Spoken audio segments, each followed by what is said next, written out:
I'm Jeanette with Sparks IQ. These tech tips will help you light up any Zoom or Teams or whatever virtual meeting platform you use.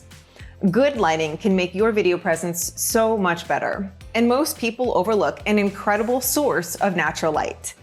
If you have a window or sliding glass door in your workspace, get as close to it as you can. Closer, closer. Okay, stop, that's too close. My desk faces these glass doors so that I can take advantage of all of this natural light.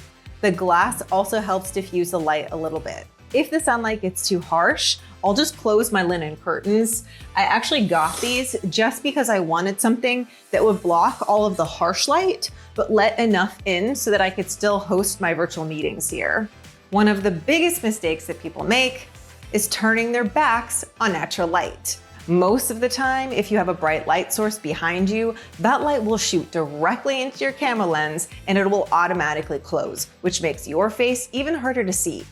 Usually, you'll end up with a silhouette where your face doesn't have enough light.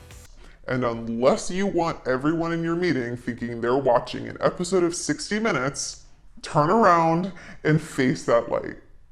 My next tip is to invest in an LED light. A little ring light can go a long way. And they come in a bunch of different sizes and price points, so you can find one that's right for you.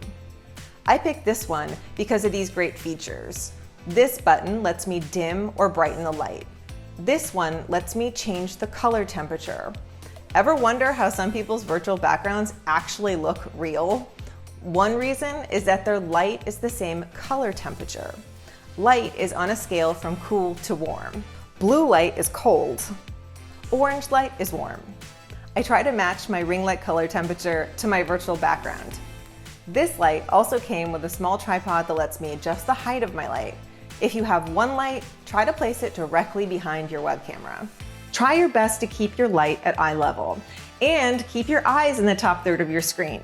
Good lighting and good framing go hand in hand. Instead of making this common a mistake, reduce your headroom. I know that's not technically about lighting, but I couldn't resist sneaking in a bonus tip. If you have more than one light, you can place one on either side of your webcam. If you really want to look good, I'll give you a tip I used when I was a TV producer. TV anchors have an extra little light on their desk that help remove shadows under their chin. You definitely don't need to go that far to look good on camera. The most important thing is that you start paying attention to your lighting and put your natural light sources to work for you so they're not working against you.